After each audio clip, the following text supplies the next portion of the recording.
Because how long has Mario been around?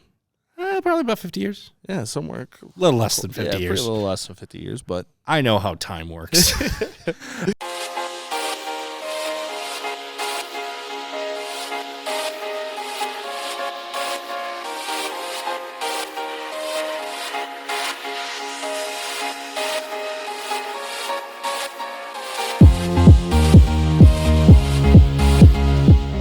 Hello and welcome to another edition of Popcorn Bucket List. With me, as always, partner in crime, Grogu, who is not on set. He's taken leave of absence, so not with me as always. I was gonna be nice to you, and then I don't know, just kind of improv right there. Yeah. So let's talk movies here today. This is the show where we talk about some of the biggest movie news and also preview the biggest releases, all in an attempt to recommend to you what we think needs to be watched.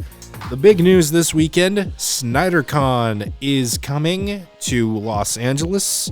Obviously, it doesn't really affect us that much. However, I felt kind of bad because when this first got brought up, I maybe said some things I shouldn't have. You were roasting. Yes, that's the nice way. Yeah, I was wrong. So, because I didn't do enough research on it. That's on me. I was wrong on that. And we're going to talk Zack Snyder. We're going to talk a little bit about the con. We're going to talk about him, some of his movies and whatnot. Snyder Con, as I did a little bit more research, this is not the first year this has happened. They did it one time in 2019. I think that was the last time they did it because, pandemic. Yep. And all that. But the whole point of it, and this is where I really, really ate crow. Yeah. I like you said, I'd roasted it. I was not kind to the con. It was nice. It was nice to find out the facts about it and how wrong you were. You could have looked it up too if you really wanted to. But I wanted it to be you. I wanted you to find the inner peace, I wanted you to make the connection. And, it's not as good when somebody just says, hey, you're wrong. It's much better when you realize, crap, but I was wrong about that. But it saves time. Yep. We got time. Anyways. Okay, so yeah, it's Snyder Con. It's basically a weekend event where he'll screen some of his movies, and a lot of the proceeds to it go to, I had to look it up here, the event is a charity event to raise money for the American Foundation for Suicide Prevention, as well as the Autumn Snyder Tribute Fund. So, yeah, I felt about 2 feet tall after reading that. I'm sure we'll air a clip of me talking about how stupid this is. It's actually just what they're calling, I think, Snyder Con, which, okay, time out here. Before I get into the actual story here, I respect Zack Snyder, but man, this guy is starting to look like he's got an ego. What director gets their own con?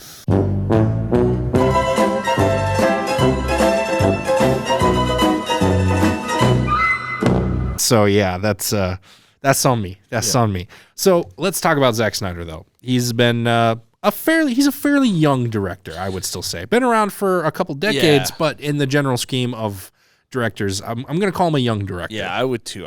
And his he's got a okay sized body of work, but it's not massive like he's been around forever. It's still growing. Well, let's get into his body work a little bit here. He started out with a lot of music videos, about 9 of them to be exact, for some pretty big stars, which include the likes of ZZ Top and Rod Stewart were a couple of the names I noticed there.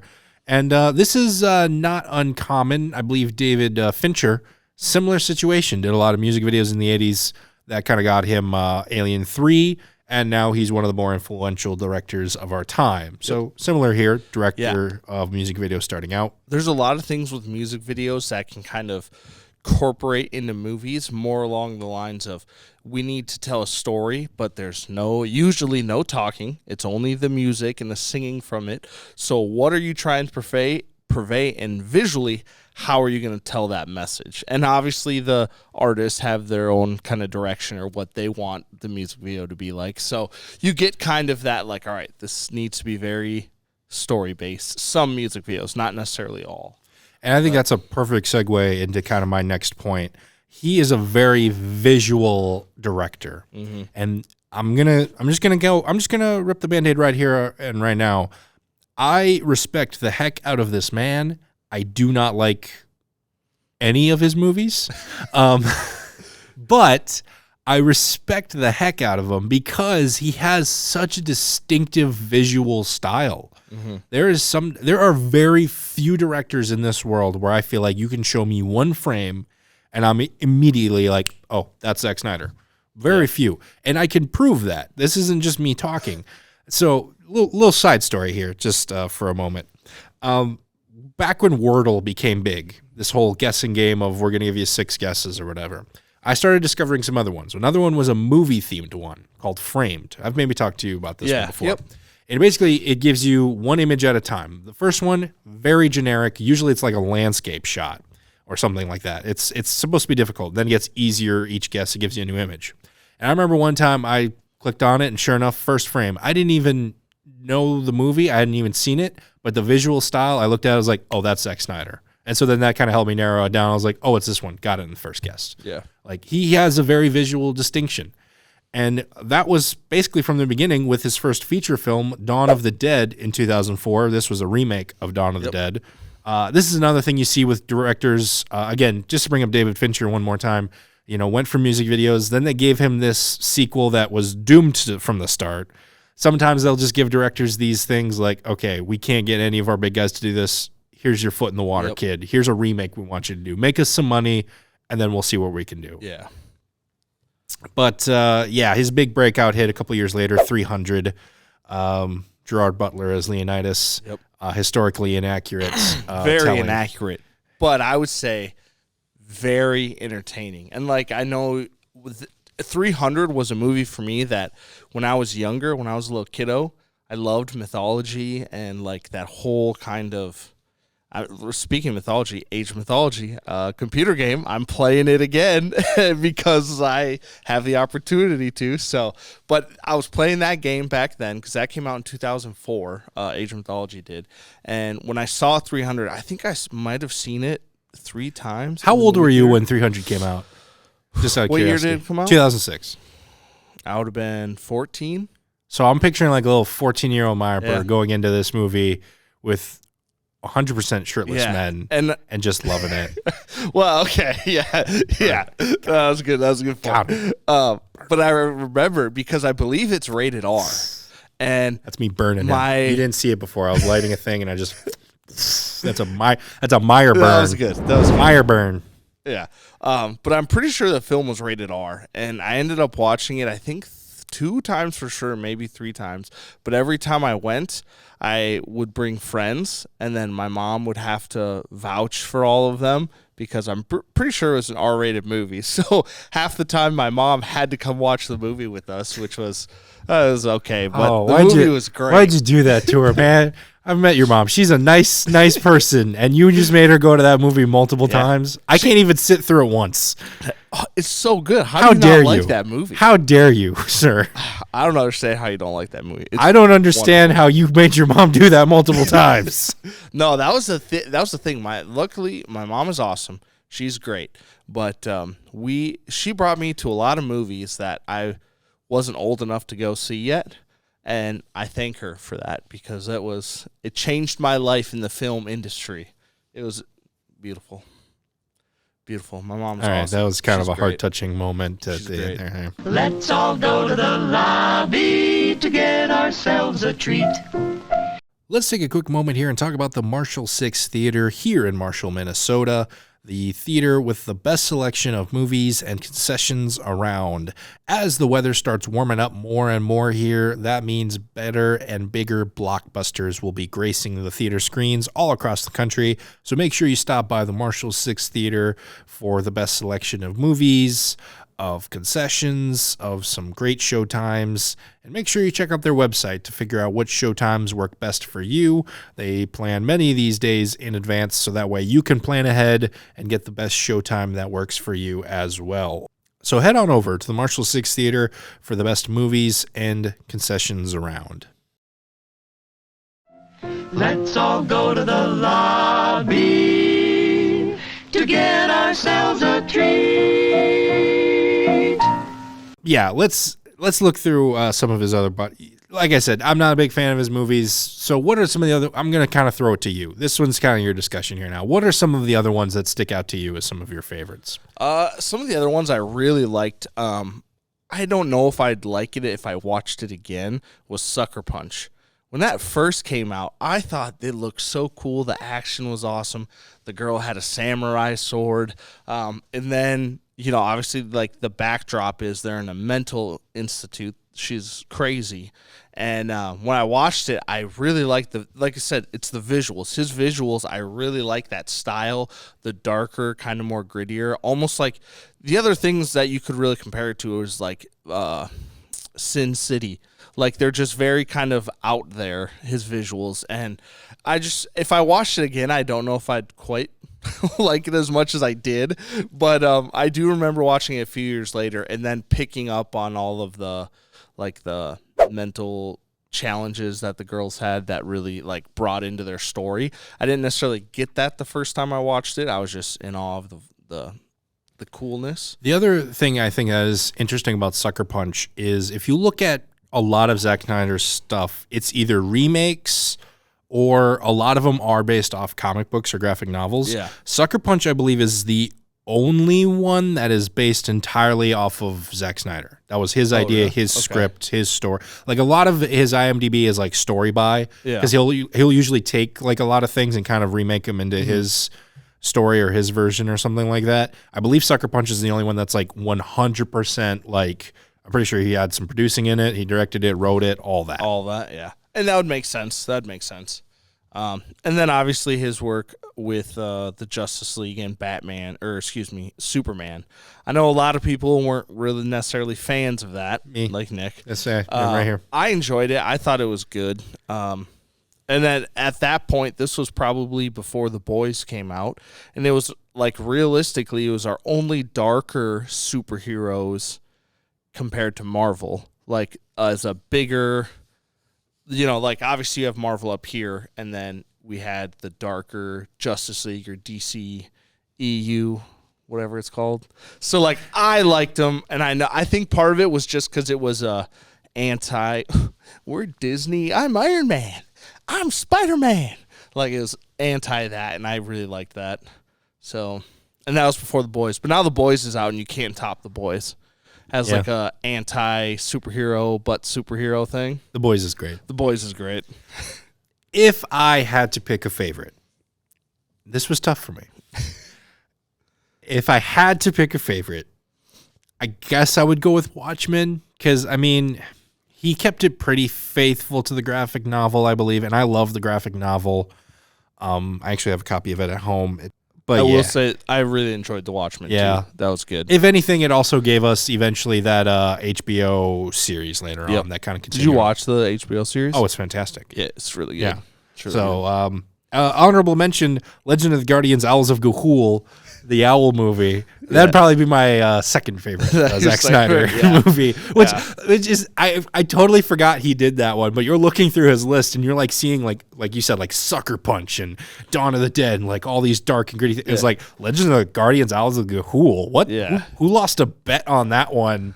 Or Zack had to direct that one. Yeah, I wonder if that was some sort of, like, hey, you do this movie for us, then we'll give another you one for you, one for me kind of situation. We'll give you X amount for this film that you really want to do. Could be. Very well could be. I think it made pretty good money when it came out. So. Yeah. But yeah, that's Zack Snyder. Snyder Con this weekend, like I said, just kind of a big deal. I wanted to talk about Zack Snyder because even though not a big fan of his movies, like I said, respect the heck out of that guy. And I ate a lot of crow when reading about Snyder Con. So I owed him that. Yeah, so if Zack Snyder's watching, I apologize, and you're a cool dude. Yep. Because I'm sure he's watching. Yeah, and if you ever want to come on the show, just let us know. We'll probably be able to book you, but we're kind of full. We got a lot going on. I might be sick that week. But let's move into the weekly preview. Talk about all the movies coming out this weekend, or at least a majority of them, the ones that we think you should check out. The big one, I would say, Are You There, God? It's Me, Margaret. We kind of previewed this last week. Yeah. With the Judy Bloom documentary. This one is coming out to theaters based on the book that was written over 50 years ago. It has finally made its way onto the big screen.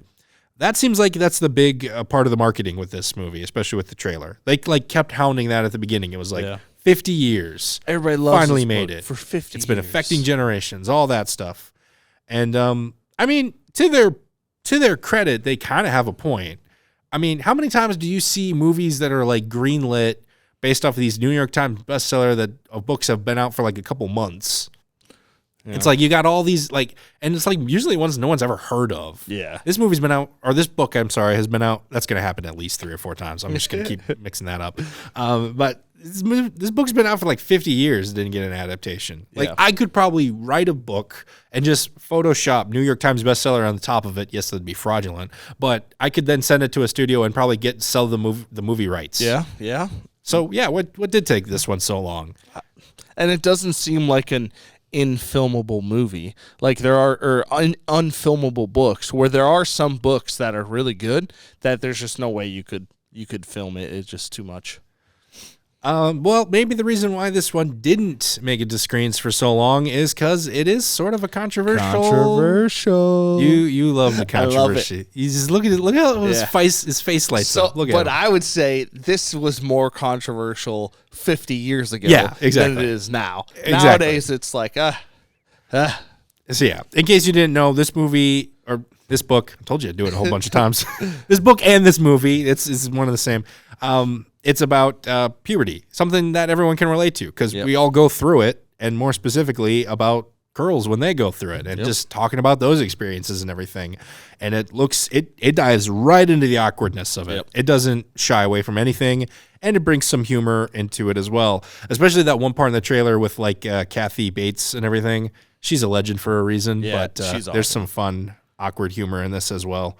I think it'll do good. I do too. I think it's going to be it's kind of like one of those, not to the same level as Super Mario, but Judy Blume, kids kind of know who she is reading some of her books. Our parents know who she is, and maybe even some grandparents from when they were younger remember reading her. So it's kind of like that. You have a couple generations that are going to know who she is. Oh, it's a lighthearted, kid-friendly movie. Let's go.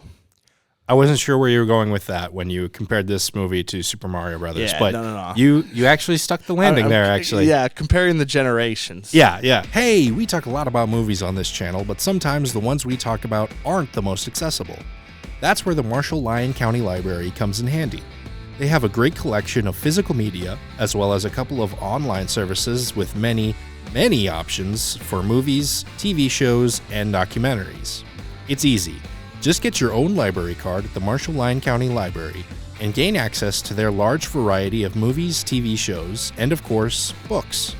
Also, be sure to check back every month as we here at Popcorn Bucket List make specific movie recommendations based on a monthly theme. This month, we're looking at some of the best video game adaptations of all time. So head on over to the Marshall-Lyon County Library for some of our favorites and check out the channel to get even more movie recommendations. And now, on with the show!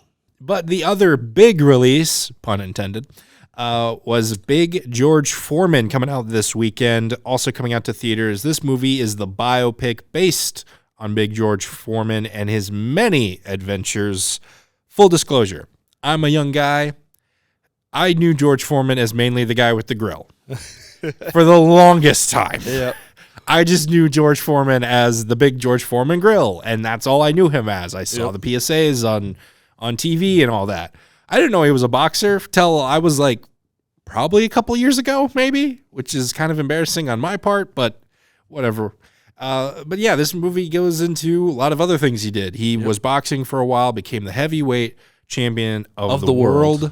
Of the world, and then became a preacher. But then that didn't work out, went bankrupt, and he was like, that's okay, I'll just box again. Yep. So I've given the Rocky franchise a lot of flack for doing the whole, Rocky, you're too old, you're too injured, you can't come back. Then he comes back and does it. Did Rocky predict George Foreman, or did he inspire George Foreman? He could have. Because I need to take back. I'm apologizing for a lot this week. And it's all happening right here, right now. I have to apologize to the Rocky franchise because I've given them a lot of flack for doing that. And when it happened in real life, truth is stranger than fiction. That's all I'm saying. Yeah, and I'm kind of in the same boat. Like when I remember seeing the George Foreman grills, Actually, my mom has one or had one. I don't Who know if we didn't still have do. one? Everybody had them. Everyone had one. And I when I was when like we were talking about it, I learned right then. I just had no idea who George Foreman was, and then I remember younger looking at him, and it's like, oh, he was a bad dude. Mm-hmm. He was a bad dude. Mm-hmm. So that's cool. Yeah, that's cool. Also coming out this weekend, probably one of my favorites. Looking forward to Peter Pan and Wendy coming out to Disney Plus. So that makes me worry about the quality. Nervous. Yeah, a little nervous. But hey, it is. There have been many adaptations of the story of Peter Pan. The first and probably the best one being the 1953 animated classic. Yep.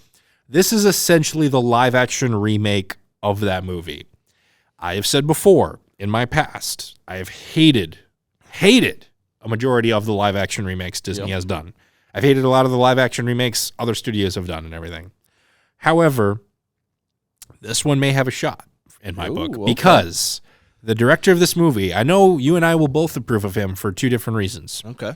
The guy's name, I wrote it down right here. David Lowery, director of The Green Knight, which I know you love. Love it. But he also directed the 2016 version of Pete's Dragon, which was another live-action remake, and arguably one of the only live-action remakes I've actually liked. Not just liked, really liked. So this movie's got a shot. Yep. I think it's got a shot. I'm not going to lie. Watching the trailer, it looks beautifully shot. The acting looks pretty good. Captain Hook sounds awesome. But they're releasing it straight to Disney Plus, and that makes me nervous. It's one of those things where like you list it all, and it looks like everything's going right for this movie. Great cast. Looks beautiful, like you said. It looks like it's got the magic and the charm of the original. And then you see coming to straight to Disney Plus, and you're like, yeah. And it makes me nervous because... Is this going to be this year's Pinocchio? Because I hated Pinocchio, and that one came straight to Disney Plus, too. And I just have that feeling because if Disney really thought that this was going to be a hit, they would put it in theaters so they could get money. Even if they thought it was going to be kind of a hit. Yeah. I mean, when has Disney shied away? I mean, Disney dominates the box office generally week to week. Yeah. Even if they thought it was kind of a hit, why wouldn't they put it out there? I don't know. So it makes me really nervous. And I think I'm going to watch it. We'll watch it. I'm definitely going to watch it. But I'm afraid it's just going to bomb. It's just going to be because now I'm more curious out of anything. Because again, it just feels like everything looks right here. They're doing all this. You got the crocodile scenes with Captain Hook. Peter Pan looks like he's having fun. They're jarring as he's like sword fighting. Yeah. It's just the childish wonder that makes Peter Pan one of my favorite characters of all time. Mm-hmm. Why are you sending it straight to a streaming service? I don't know. And I feel bad for David because I loved The Green Knight. I thought it was awesome. Unfortunately, we were able to watch it at a theater, but it didn't get a huge release. And I think that was a film along with The Northman. If they would have had bigger releases, I think they would have done really well. And in my opinion, they were fantastic movies, but for some reason it just didn't go. And I don't know if they were thinking, would it be worse for Disney to put it in the theater and not make any money and then them talk about how much of a bomb it was? Or do we put it straight on Disney Plus and, oh, yeah, it's okay. You know, that criticism is a lot easier to take than, oh, you put it in the theaters and it bombed. You know, I don't know. That was a good nerd impression. Thanks. Yeah, Thanks. Good. But speaking of a ticking clock, as the crocodile is known for, the final movie we're going to talk about here today is Clock, coming straight to Hulu. This one, it takes a psychological horror sort of movie look at a conversation that I feel like a lot of people have, whether or not they want to have kids. More specifically, when the couple themselves kind of decide they don't want to, but everyone around them is pressuring it. Everybody's pressuring them. And I don't know if it's as intense as this movie shows it to be. Maybe it is for some people, but yeah, it's really like every single person in this woman's life is just pressuring her hard. Her parents, her friends, coworkers, everybody. And everyone's just saying like, oh, you'll change your mind or something like that. You're going to regret it later on. It's like all these arguments and everything is, and the the couple's adamant, like, no, we just don't want to. And some people just don't want to. And I don't know what the whole meeting with like that doctory rehab thing, because like, does she change her mind? I got confused too. I don't know what that means. I was on board with this trailer and what it was trying to say, but yeah, at a certain point, she goes to a medical facility, and this is where the psychological horror thing, where they're doing like a medical test thing. Yeah. But like what doctor's saying is implying that it makes it sound like it's gonna make you have kids or something like that. Yeah. So I'm glad you said that too, because I just thought I misheard it. Yeah, I was like, I don't know, because like obviously it is a real thing nowadays.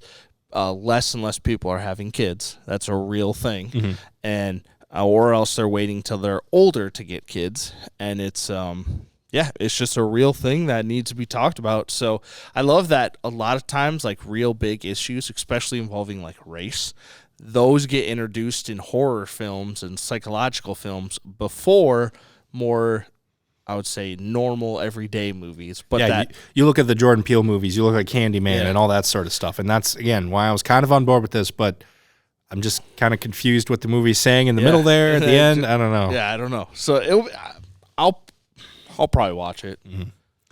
But let's move into some number one recommends, talk about things we saw this past week that we think you should check out as well. I'll lead us off.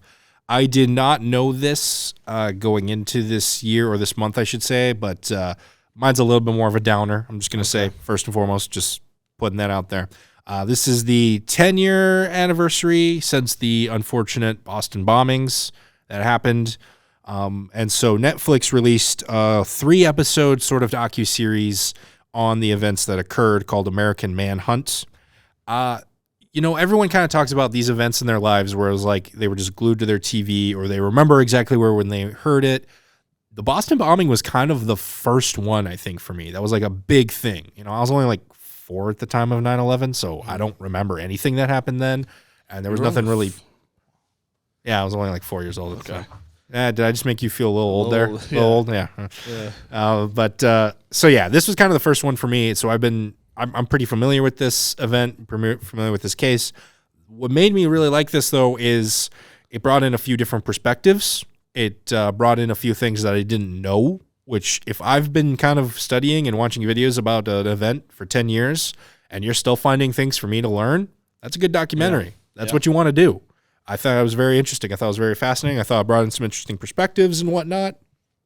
And with it being the 10-year anniversary, kind of a interesting time to kind of revisit that moment and, sort of think about that and what we can do to prevent sort of stuff like this. But like I said, mine's a little bit more dour. I don't know what you're recommending. I'm hoping it's something a little bit more cheery. Well, sort of. Sort of? Sort of. See. Well, I mean, it's not too hard to be more cheery than documentary about a bombing incident. So, let's see if you can clear that bar. What are you recommending this week? I am recommending a little Russell Crowe action for everybody. Oh no. I'm recommending. We are not a very cheery episode this week, folks. It is not your week. I'm sorry. I am recommending The Pope's Exorcist. We watched this last week. I had a ball. I absolutely loved it. I can see why. In my opinion, if Russell Crowe wasn't in this film, it would have probably been straight to a streaming service, or probably would have been straight to Disney Plus. Yes, straight to Disney Plus. However, Russell Crowe plays an exorcist. He is the head exorcist for the Catholic Church. I can't remember the guy's name who played the Pope, but he played Django originally. Awesome choice. But yeah, Russell Crowe, he has a great performance. I would say all of the notes of the story, new family to a house, kind of a disrespectful family to each other. There's a problem with the house. Oh, it's an old problem with the church. Like, it was kind of very predictable, but seeing Russell Crowe as a little bit of a chunkier exorcist. You gotta stop fat shaming him, man. You gotta stop fat shaming him. But no, you gotta listen as a little chunkier exorcist with the wardrobe, riding on a Vespa. Wonderful. It made me so happy because he looks like he's having fun playing this. Because he's kind of like I wouldn't say a traditional exorcist, but he kind of like makes fun of the devil. It kind of goes like cuckoo sometimes. So like I think he's having a great time, and I loved it. It was just a fun movie, a fun horror movie to watch. I enjoyed it a lot. This was a superhero movie for the Catholic Church. Yes, It really, even the ending of it was like this whole like sequel baiting thing of like, we've got other threats. We've got others. Like, I even joked with you, I half expected Nick Fury to walk out at the end of that movie and be like, I'm here to talk to you about the Vatican Initiative. Yes. And like, it was going to be an Avengers level of exorcisms like coming on, going. But I mean, you're right. He does look like he's having fun on it. Yeah, during it, and but, the only reason I say that is the whole his chunkiness is because he's covered in a black cloak the whole time, so it's kind of you can't really tell. But when he's crouched up on a Vespa like this, it's just awesome. Because that's how I would look if I was riding a Vespa. I know I look goofy, and it's okay. He embraces it. It's fun. Cuckoo. He does that when he walks by people. A cuckoo. Well, that's going to do it for us here on this episode of a very depressing episode. And then we got to talk about our number one recommends beforehand. We used to, and then I usually just like put mine down. I try to predict yours. I should have seen that one coming. Yeah, That's on me. I loved it. I should have picked up a more cheery thing to talk about this week. But them's the breaks, kid. But be sure to check out our other movie recommendations at the Marshall Lyon County Library. Each month we have a different theme, so you can check out a display there. And to check out some of the movies we've talked about on this episode, check out the Marshall 6 Theater here in Marshall, Minnesota. For myself and Ryne Meyerberg, we'd like to thank you so much for watching, and we will see you at the movies.